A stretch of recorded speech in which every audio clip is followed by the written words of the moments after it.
Donc nous, Foodwatch, on est une association de défense des droits des consommateurs et consommatrices. Et donc on mène des enquêtes tout au long de l'année. On se balade dans les rayons des supermarchés. Et à l'approche du Ramadan, on est allé voir le rayon halal et notamment les charcuteries.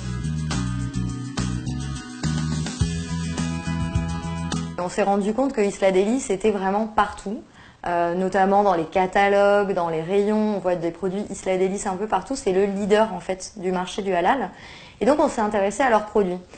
Et Isla Deli, avant cela, Foodwatch les avait déjà interpellés sur des produits qui se prétendaient être au poulet, mais qui contenaient de la dinde, par exemple, dedans. Des, entre guillemets, saucissons, au goût bœuf ou au goût veau. Et on s'est rendu compte que Isla Deli ne tenait pas ses promesses, parce qu'il n'y a ni le bœuf ni le veau dans ses produits.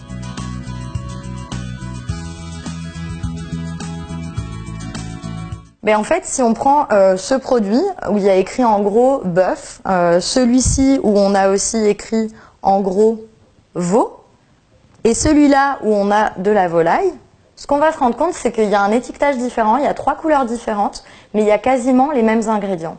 Et il n'y a ni le bœuf ni le veau dans ces deux produits-là.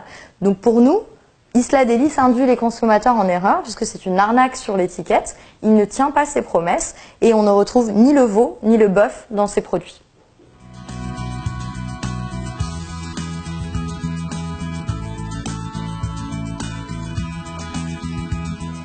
Mais en fait, ce produit, il contient 10 additifs, dont certains qui sont controversés pour la santé. Par exemple, le E450, c'est les diphosphates. Le glutamate monosodique, c'est le E621 ou le nitrite de sodium E250. En plus, il contient de l'eau comme deuxième ingrédient et le premier ingrédient, c'est de la viande séparée mécaniquement de dinde, pour des produits d'ailleurs qui se prétendent être au goût veau ou au goût bœuf.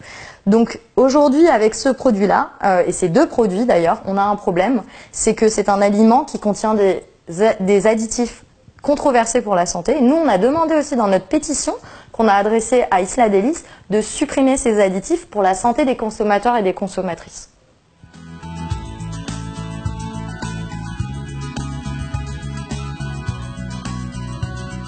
Nous, Foodwatch, ça fait un moment qu'on écrit à Isla Deli pour leur demander d'avoir un étiquetage plus transparent sur leurs produits.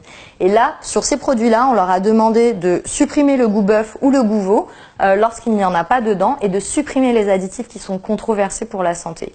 Aujourd'hui, Isla Deli nous ignore, ne nous répond pas, malgré des interpellations et des signataires à notre pétition. C'est pour ça qu'il faut qu'ensemble, on puisse interpeller à nouveau la marque pour qu'elle fasse ces changements.